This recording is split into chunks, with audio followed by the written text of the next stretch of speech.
I'm Jessie Martinez. I live up in San Francisco, a little village about 10 miles out of San Luis. Born and raised over here. Went to school, and I'm still living here right now. After so many years, I'm still here. My folks, my parents are. My mother, she was Native American. She came over here when she was, I don't know, 15 or 16 years old, a long time ago. My family have been here since 1850s, I believe, and we've settled over here ever since then. We've been here for, I think, 6 generations already. So back then there was it was a thriving community because we had so much access to the resources. There was a lot of happiness there. There was a lot of joy, because there was no restrictions of any kind then. There was we at the end of the school we had a school picnic, and we had to go up to the mountains and picnic up there. Some of us went on horseback because that's how we grew up, on horses. Everybody had horses back then. Some of the kids rode the bus. Others preferred to go on horseback. And since there was no restrictions, there was a lot of joy, a lot of happiness back in those days. As opposed to when they bought the mountains, all that ended. So it was like a change of mind and change of personality and everything. It changes everything. It changes people biologically, I think. Things like that, because it affects the whole person, from being able to live a free world to not being able to live as free as you can, because you can't utilize the resources the way you used to. So it changes a person, a person's way of thinking. That means that you have to think about how you're going to sustain yourself without having all the amenities that you had before. So people used to go up to the cities. They went up to the cities to make life over there. They couldn't make it over here.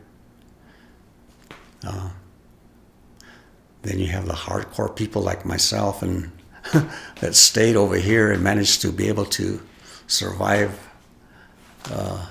utilizing what we had. La Sierra served as the main resource. The main resource. Without that, they couldn't live around here. They would have to migrate someplace else. So it was critical for them to be able to sustain themselves in that fashion. Yeah, we have the resources that come from over there is whatever we need to survive nowadays, which is shelter, heat, food, and water. There's a survival, the basic survival things that we need to survive in today's world also. And we had them there at that time because there was abundance of it. We had a right to go out there. It wasn't privatized then during my grandfather's time. And so it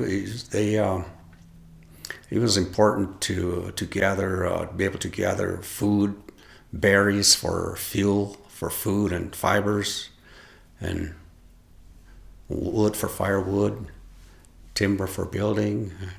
Some of that timber is still erected in some of these old houses around the villages from the past. From our ancestors built those little huts that are still standing. Shoot, I was only 16. No, I was, let me see, 11 years old when Taylor bought the land in 1960. So at that age, I don't have very many stories to tell, except that knowing that we couldn't go up there anymore like we used to. So I remember there was a conflict going on between Taylor and the locals then, but at 11 years old, I couldn't really comprehend what was going on. It was blocked, completely blocked. Some of the people used to go over there at night because It was dangerous to go during the day. Um, we didn't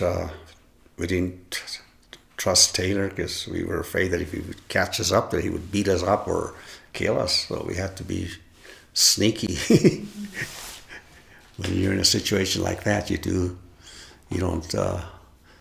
become an invisible person to go up and gather materials and stuff that you need to sustain yourself. Yeah, you can't be very visible because you're in survival mode pretty much. Why was it formed? Well, we needed some kind of representation or some kind of unity to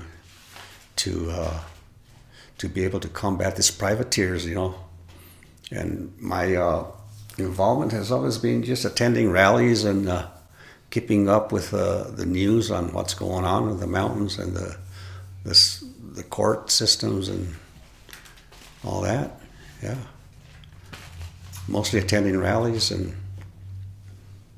throughout the time that the Land Rights Council was formed.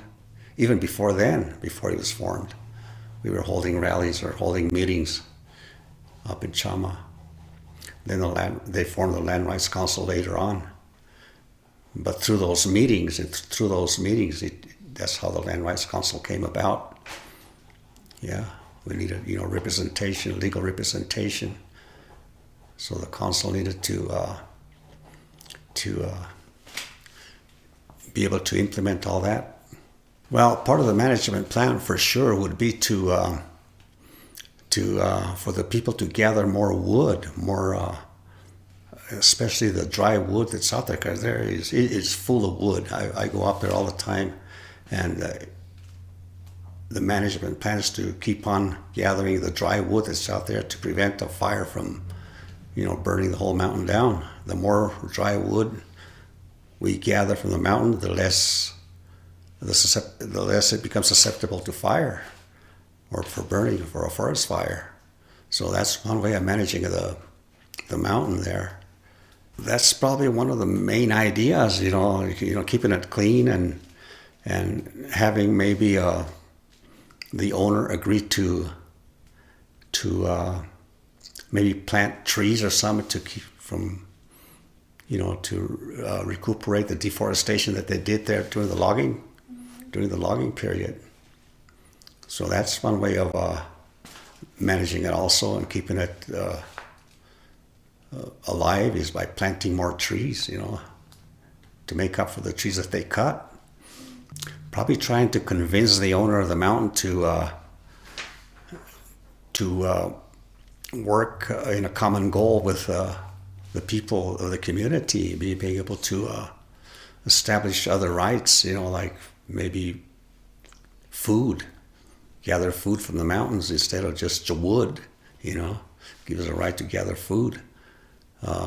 We can't just eat wood, we got to have food and stuff like that. Those are what was originally given to the settlers over here to be able to sustain themselves and utilize the resources in that fashion to be able to exist and live over here.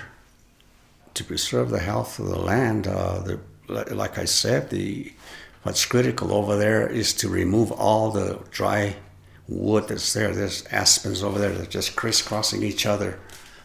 There's so much of that. That mountain hasn't been gathered for wood for the last 60 years. Just recently, when they gave us access, we've been doing it. But these are majestic mountains, boy. They have a lot of trees that need to be extracted from there and use it for firewood, timber and stuff like that for building stuff. We just gather wood from up in the mountains and small beams for building little cottages or little corrals. Wood, that's all we gather. It's just wood. Firewood, because we burn wood at the house. That's our main source of heat is wood. And so we only live right next to the Taylor land, so it's easy for us to access the mountain and go out there. We don't have to travel that far to go get wood. It's right there. So since we have access, well, might as well. We have a right to be up there, and they can't chase us out there. Even if they do try, they can't. You tell them, we have a right to be up here. We don't only have a right, we have supreme rights. So, their job is to give you a citation for trespassing. If they don't agree with your rights, and your job is to take it to court and dispute it in court. That's probably the legal way to do it. But I don't think it'll ever get to court because, we do have rights. It's just that I've heard that some of the guys over there have been harassed by some of the guys taking care of the mountain, but, they should stand by their rights and refuse to leave. That's what I would do. I refuse to leave. They can't chase me out. They can give me a citation for trespassing, but which would probably be the legal way to do it. The process is to give you a citation, you go to court, present your rights, and it gets dismissed. Since I'm a naturalist myself, I got to have nature all around me for sure. That's why I'm living over here, because nature's all around me. Without nature, we wouldn't be talking over here, to be truthful, because that's what sustains us. Whatever nature produces, that's what we drink, that's what we eat. So that's one of my connections to living up in the mountains, close to the mountains. Yeah. We have always used these resources all our lives. This is our way of living, our natural way of living. So it just comes to us naturally. If we get cold, we build a fire. We use everything. If we get hungry, we can eat using, whatever we plant over there, food, gardens, from the water that comes from the mountains. Very limited water because we don't have the old ecosystem that we used to have once upon a time. So we're limited there also. But they have to be able to utilize these limitations and be able to continue living, utilizing these resources. That's the only thing that has changed is the depletion of water, and that comes with climate change, of course. Yeah. Well, I just think that if we keep utilizing the mountains, the resources in the mountains that we have, we'll be able to, live here a little bit longer. Maybe later on we might have access to more resources. I don't know. That has to be agreed by through litigation and court systems and stuff like that.